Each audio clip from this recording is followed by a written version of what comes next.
Hello दोस्तों, मेरा नाम अमित कुमार है और आज हम इस वीडियो में बात करेंगे कि एक नया फीचर जो आया है कि क्रेडिट कार्ड को आप यूपीआई से लिंक करके नॉर्मल आप पेमेंट कर सकते हो। ठीक है, तो एग्जैक्टली ये फीचर्स क्या है।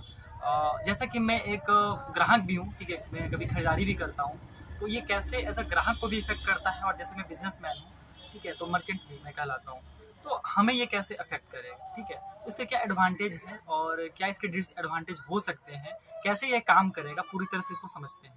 ठीक है, तो अगर आप इस चैनल को सब्सक्राइब नहीं किया है तो सबसे पहले सब्सक्राइब कर दीजिए और अगर ये वीडियो अगर आपको अच्छा लगे लास्ट तक तो लाइक कीजिएगा, अगर अच्छा ना लगे तो अनलाइक कर दीजिएगा और कमेंट जरूर कीजिएगा। तो आगे बढ़ते हैं। Credit card on UPI features को समझने से पहले हमें ये जानना चाहिए कि यूपीआई क्या होता है। तो ये गवर्नमेंट जो एनपीसीआई है, ठीक है, तो ये एक नया मोड लेकर आया यूपीआई मेथड, ठीक है, पेमेंट करने के लिए।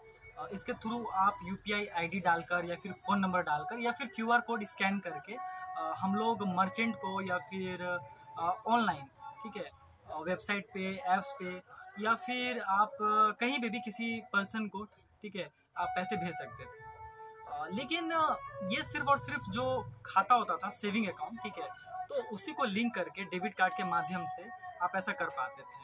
लेकिन एक और मोड चलता है, दो तरह का कार्ड, एक क्रेडिट कार्ड और डेबिट कार्ड। तो डेबिट कार्ड को तो हम लोग इजीली यूज़ कर पाते थे ऐड करके, लेकिन क्रेडिट कार्ड को यूज़ करने के लिए, ठीक है, या तो फिर आप ऑनलाइन यूज़ कर पाते थे या फिर बड़े स्टोर में जहाँ पे इस तरह का स्वाइप मशीन अवेलेबल हुआ करता था, तो आप वहाँ पे पेमेंट कर पाते थे। तो जो छोटे दुकानदार थे तो वहाँ पे आप पेमेंट नहीं कर पाते थे वहाँ पे जाकर क्रेडिट कार्ड से।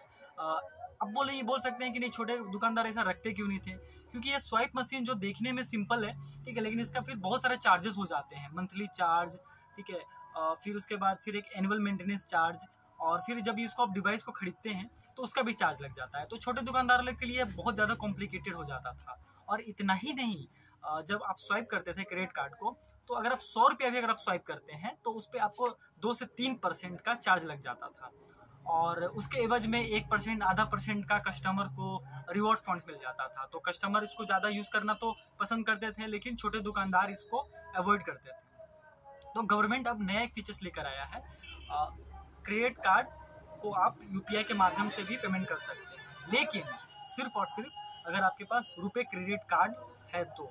और अभी चुनिंदा बैंक के साथ ये टाई अप हुआ है, चुनिंदा प्राइवेट कंपनी के साथ टाई अप हुआ है, ठीक है, लेकिन जल्द ही मेरे ख्याल से रुपए का जितने भी क्रेडिट कार्ड हैं वो सब पे इनेबल हो जाएगा बहुत ही जल्दी, ठीक है। तो अब आप बोल सकते हैं कि ये फिर हम अब कैसे यूज़ कर सकते हैं। तो कुछ नहीं, जैसे आप डेबिट कार्ड को लिंक किए थे उसी तरह से क्रेडिट कार्ड को आप लिंक कर लीजिए, ठीक है, और जैसे स्कैन करके आप करते थे, ठीक है, वैसे आप स्कैन करके या फिर जो भी मोड होता है, ठीक है, वहाँ पे आप जाके कर सकते हो, ठीक है। जहाँ तक मुझे अभी लगता है कि ये सिर्फ और सिर्फ मर्चेंट को पेमेंट करने के लिए है, दोस्त लोग को पेमेंट करने के लिए नहीं, ठीक है। तो दोस्त लोग को भेजने पर ये पैसा जाएगा या नहीं ये मैं अभी नहीं बता पाऊंगा, ये इसके लिए जब मैं खुद पर्सनली यूज़ करूँगा तो मैं ये अपडेट करके बता दूंगा आपको। हाँ, दूसरी चीज़ है कि जो मर्चेंट हैं, ठीक है, तो वो कैसे एक्सेप्ट कर सकते हैं। तो ऐसा नहीं है कि अगर कोई अभी कस्टमर आपके पास जाएगा और आपके क्यूआर कोड में पेमेंट करने जाएगा तो वो कर पाएगा, क्योंकि ज़्यादातर ऐप्स में, ठीक है, इसको इनेबल करना पड़ता है, ठीक है। जैसे मेरे गूगल पे बिजनेस अकाउंट यूज़ करता हूँ तो वहाँ पे सेटिंग में जाकर एक ये आप देख सकते हो, ठीक है, यहाँ पे इनेबल करने के लिए, सेटअप करने के लिए फीचर्स आ रहा है, ठीक है। तो जनरली यहाँ पे देख सकता हूँ कि 2000 से कम अगर मैं एक्सेप्ट करता हूँ तो कोई भी चार्ज अलग से मुझे मतलब नहीं डिडक्ट होंगे, ठीक है। लेकिन अगर 2000 से ज़्यादा का पेमेंट है, ठीक है, और कोई क्रेडिट कार्ड से पेमेंट कर रहा है, ठीक है, यूपीआई के मेथड से, तो फिर मुझे 2.35% का चार्ज डिडक्ट हो जाएगा। ये चार्ज कोई भी मर्चेंट, ठीक है, कस्टमर से नहीं ले सकता है, ये इलीगल होता है, ठीक है। तो अगर आप ग्राहक हैं तो एक्स्ट्रा चार्ज नहीं दीजिएगा, ठीक है, अगर आप अपना क्रेडिट कार्ड यूपीआई के माध्यम से भी पेमेंट कर रहे हैं तो, ठीक है। और ना ही अगर आप दुकानदार हैं तो ये लेना सही है, ठीक है। अगर कोई केस कर देता है तो इसमें आप कानूनी रूप से फंस सकते हैं, तो आपको 2.35% बहुत महंगा पड़ जाएगा, ठीक है।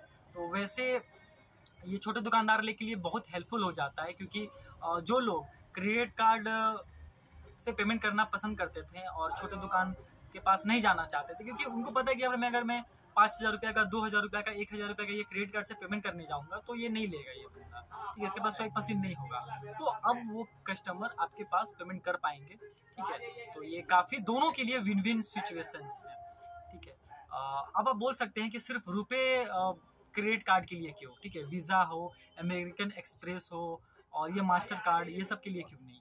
तो सबसे पहली चीज़ की जो गेटवे जो इतने सारे हैं, ठीक है, तो बाकी जो है वो कॉम्प्रोमाइज़ नहीं करने वाले हैं। वो जिनका 5% ले रहे हैं, 2% लग रहे हैं, 3% ले रहे हैं, तो वो तो लेंगे, ठीक है। और ये पैसा पूरा का पूरा फॉरेन में जाता है, लेकिन ये जो रुपए है ये भारत का अपना है, ठीक है। तो गवर्नमेंट इसको जिस तरह से चाहे तो रोल आउट कर सकता है, इसको फ्री भी कर सकता है, ठीक है, इसको कम भी कर सकता है, ठीक है। ये गवर्नमेंट के पास ज़्यादा पावर है, ठीक है। और जो भी ये सब चार्जेस हैं ये हमारे देश में ही वापस एक तरह से ट्रांजेक्शन ये सब होकर गवर्नमेंट के पास ही आएंगे, ठीक है। तो इसलिए ये सिर्फ और सिर्फ अभी रुपए क्रेडिट कार्ड पर ही है और ज़्यादातर चांसेस हैं कि ये आगे भी रुपए कार्ड पे ही अभी रहने वाले हैं, ठीक है। तो कैसा लगा ये वीडियो हमें कमेंट करके ज़रूर बताइएगा। अगर कोई सवाल भी हो तो पूछ सकते हैं, ठीक है। Thank you.